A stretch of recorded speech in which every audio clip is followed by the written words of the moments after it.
Donc on est sur le barrage du Patriot, construit en 1878. Donc là, il a été vidangé puisque c'est un ouvrage qui est en cours de travaux. On fait des travaux pour venir conforter l'ouvrage et pouvoir maintenir sa fonction de réservoir d'eau potable. Donc on a travaillé sur le parement amont. On est venu faire la reprise des joints pour améliorer l'étanchéité du mur à l'amont. On a fait des injections dans l'ouvrage entre le rocher et la fondation. Donc on est venu injecter un coulis de ciment pour limiter les infiltrations dans les fondations de l'ouvrage. Et puis à l'aval, on vient créer une recharge en enrochement pour permettre de conforter l'ouvrage et d'apporter du poids sur cet ouvrage. Alors, nous nous trouvons dans l'ancien lit du Furan, à l'aval du barrage du Gouffre d'Enfer.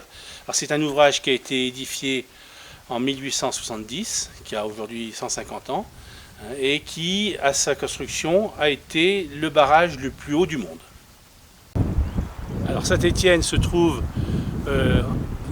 en zone nord des zones d'influence des crues Cévenols, et c'est pour ça que on souhaite pouvoir protéger la ville contre ces crues.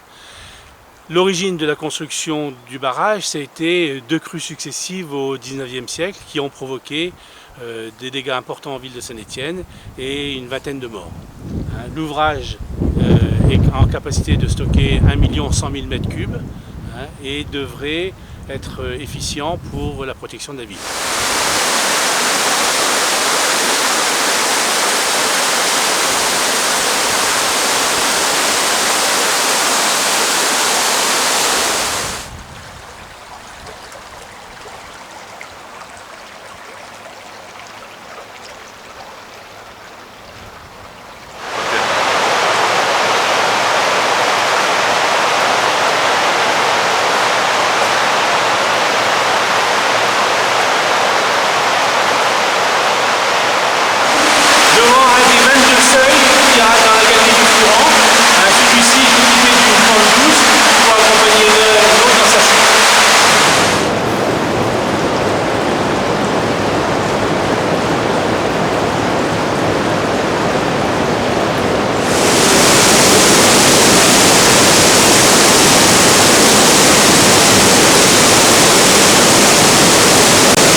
À la sortie de la couverture du Furan, au nord de la ville de Saint-Étienne, à proximité du rond-point du Chaudron, pas très loin de Geoffroy Guichard.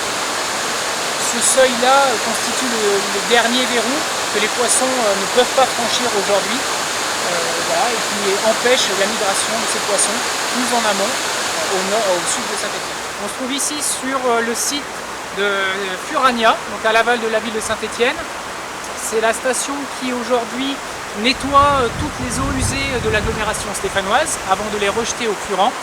Donc les eaux sont dans un premier temps collectées dans des tuyaux, elles arrivent à la station derrière dans le bâtiment, puis de manière gravitaire vont transiter dans des bassins pour être nettoyées, épurées et rejetées au Furan.